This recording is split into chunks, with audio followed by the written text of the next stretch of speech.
What are the drawbacks of Stackless Python? I've been reading recently about Stackless Python and it seems to have many advantages compared with vanilla Python. It has all those cool features like infinite recursion, microthreads, continuations, etc. and at the same time is faster than Python, around 10%, if the Python wiki is to be believed, and compatible with it, at least versions 2.5, 2.6 and 3.0. All these looks almost too good to be true.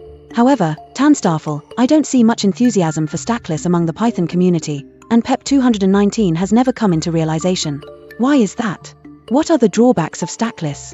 What skeletons are hidden in Stackless closet? I know Stackless doesn't offer real concurrency, just an easier way of programming in the concurrent way. It doesn't really bother me.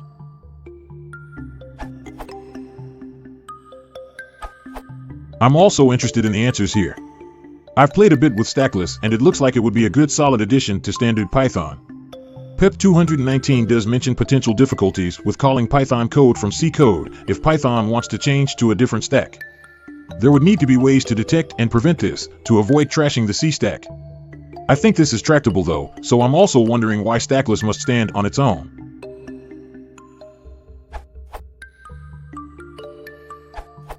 If I recall correctly, Stackless was slated for inclusion into the official Python, but the author of Stackless told the Python folks not to do so, because he planned to do some significant changes to the codebase. Presumably he wanted the integration done later when the project was more mature.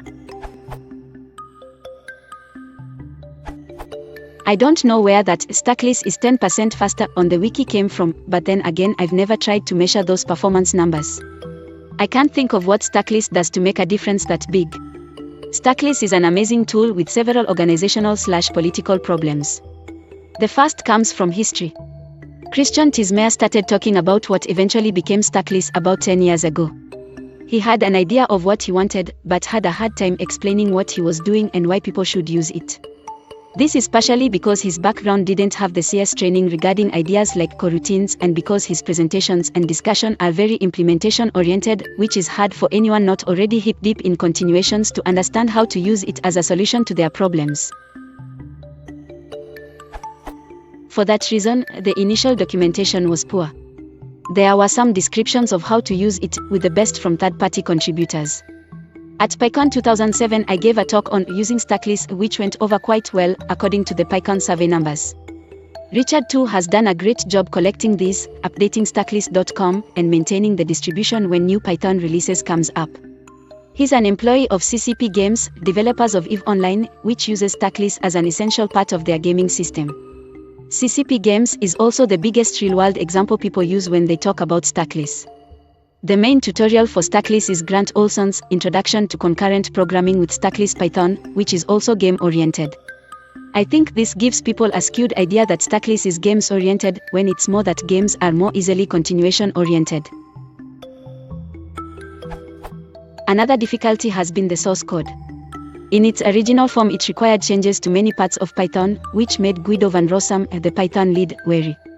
Part of the reason, I think, was support for call/cc that was later removed as being too much like supporting a goto when there are better higher-level forms. I'm not certain about this history, so just read this paragraph as Stackless used to require too many changes. Later releases didn't require the changes, and Tismer continued to push for its inclusion in Python.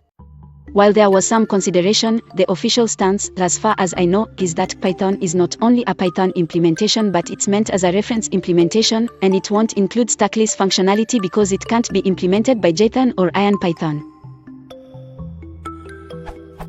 There are absolutely no plans for significant changes to the code base. That quote and reference hyperlink from Arefangens, see the comment, are from roughly 2000/2001. The structural changes have long been done, and it's what I mentioned above. Stackless as it is now is stable and mature, with only minor tweaks to the code base over the last several years. One final limitation with Stackless, there is no strong advocate for Stackless. Tismer is now deeply involved with PyPy, which is an implementation of Python for Python. He has implemented the Stackless functionality in PyPy and considers it much superior to Stackless itself, and feels that PyPy is the way of the future. To maintain Stackless, but he isn't interested in advocacy. I considered being in that role, but couldn't see how I could make an income from it. Though if you want training in Stackless, feel free to contact me. Smiley face.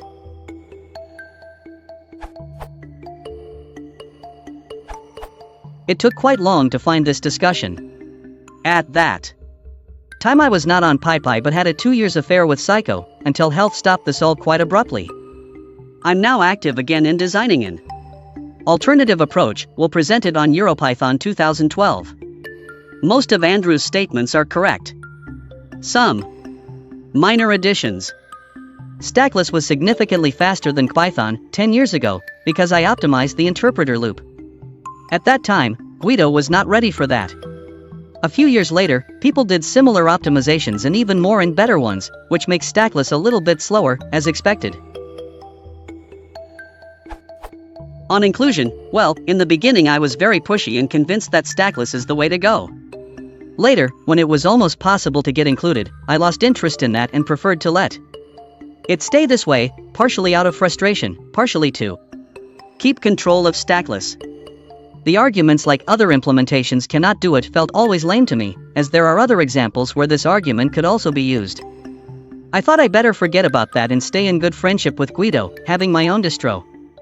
Meanwhile, things are changing again. I'm working on PyPy and Stackless as an extension. We'll talk about that sometimes later. Cheers, Chris.